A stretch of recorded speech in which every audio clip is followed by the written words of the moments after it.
As a professional psychologist, I've had a little experience with this. I'm here to share with you what to do when you feel sad for no reason.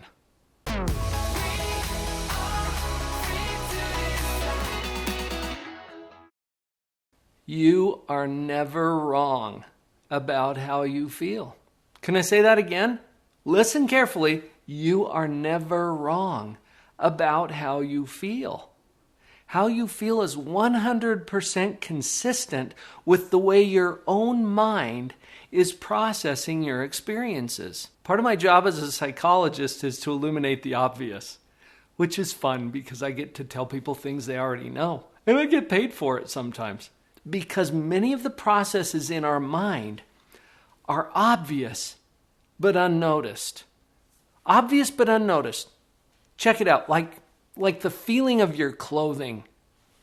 Do you notice it? Well, now you do, because I called it to your attention. But before I said something, you didn't even notice. It's obvious to you, but unnoticed. When we feel sad for no reason, it's not for no reason. It's for some reason that we're not noticing. Wow, that's going to change the game.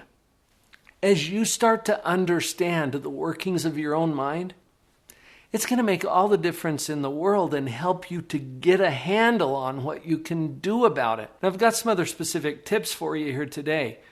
I'm not going to get into all of the psychology behind the operation of your mind in this video. Go to the very introductory video here on the channel. How to Stay Positive No Matter What, I think is the title of that. Just link to it. There's a card right up there that you can link to that video and see what I'm talking about. The operation of our mind. Remember, you're never wrong about how you feel. We can understand and explain that psychologically, and I'll send you over to that other video to check that out. But let's get into some strategies. As I mentioned, we don't always know the reason because the reason is hidden. I want to reassure you that you don't feel sad for no reason. It might even be as simple as your body chemistry. You know, your brain and your body operate on chemical processes. And those chemical processes are also tied to thought processes.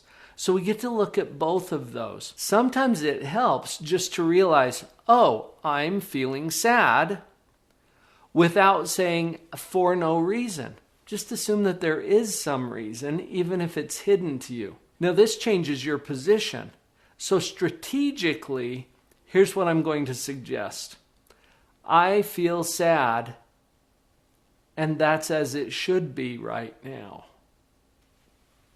Okay, that's weird, right? You weren't expecting that. We get into trouble sometimes because we tell ourselves we should be feeling something else. We shouldn't be feeling whatever we're feeling. You're never wrong about how you feel. And I'm going to help you to understand that through the other video that I pointed you to. Or over at Live on Purpose Central, we've got courses built around that. So we can handle the psychology.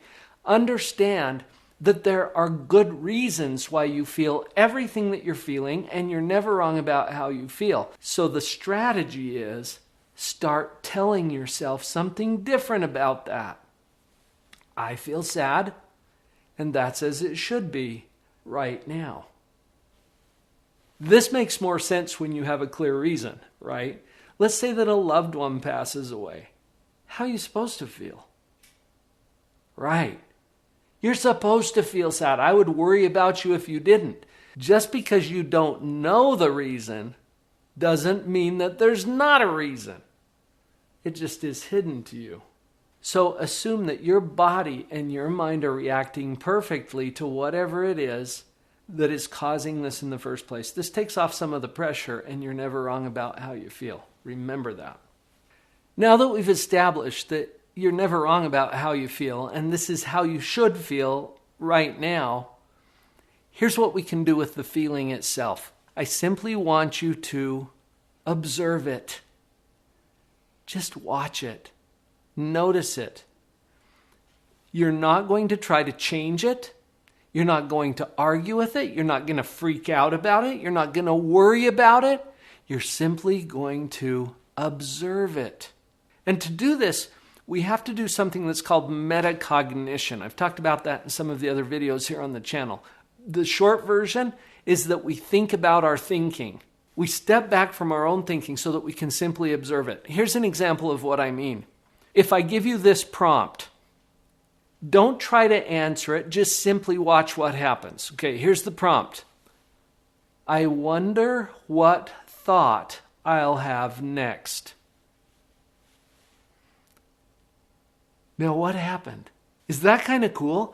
For a moment, you simply stepped out of your loud, busy mind for a minute, and there was a little moment of silence. Did you notice it? And then something popped in. Like, well, what am I supposed to think? That's a pretty common way people react to that. Let's try it again. Just try it one more time.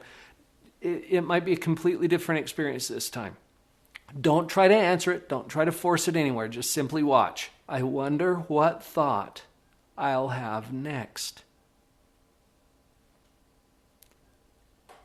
And just watch what happens. Did you notice usually the second time we try it, there's a little more silence. It's like, it's quiet in there. And usually it's noisy. There's a lot of reasons for that. This is the level I want you to go to try this experiment. So when you feel sad for no reason that you know of, when you feel that sadness, just watch it. Just simply step back from it like we just did right now with our thoughts. Step back from it long enough to say, or to observe. You're not even going to say anything. You're not going to argue with it or try to change it. Just watch it. That's powerful. You're going to notice something. And I almost hate to give you a spoiler alert here because I think you're going to notice this very consistently. When you watch the feeling, it will change.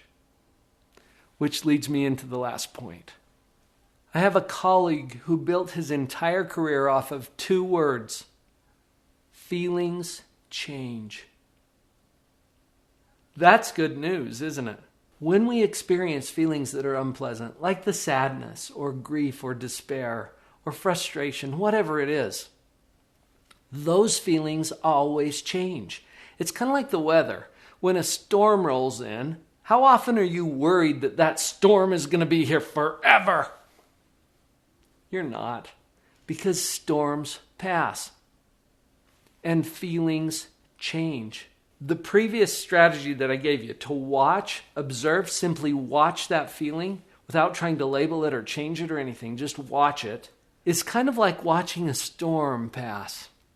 Okay? And actually, when we take that passive observing position, it actually makes the feeling change more quickly. This is interesting because we're not giving it emotional energy. We're simply observing it. And that brings down the fuel, if you will. It's like you're not putting additional fuel on the fire.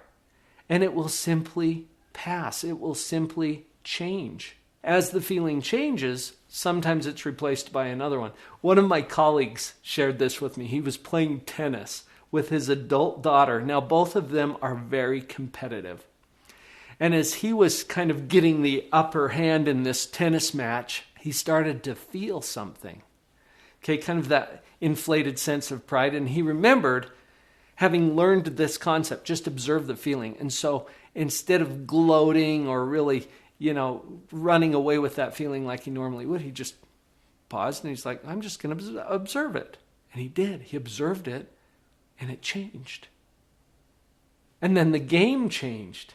And he started getting behind a little bit. Well, that caused another feeling, a different kind of feeling. He said, nope, I'm going to do it with all my feelings. Okay, I'm going to just observe this one. He just observed it, and it passed. See, sometimes we get so uptight about our feelings, it's like we're throwing gas on the fire. Feelings change. Remember that. Simply observe it, and you're going to see some very different outcomes. Do you remember when I said earlier that sometimes the reasons are hidden? Conversations can make all the difference in the world. And we are here for you. I've got coaches on my team who will be happy to set up a time when they can talk to you. Set up a breakthrough call with one of our coaches. Let's see if we can identify what some of those hidden reasons are for you. drpauljenkins.com/breakthrough call. You don't have to do this alone. We're here for you. Let's have that conversation. And then a tired look into my eyes and never let it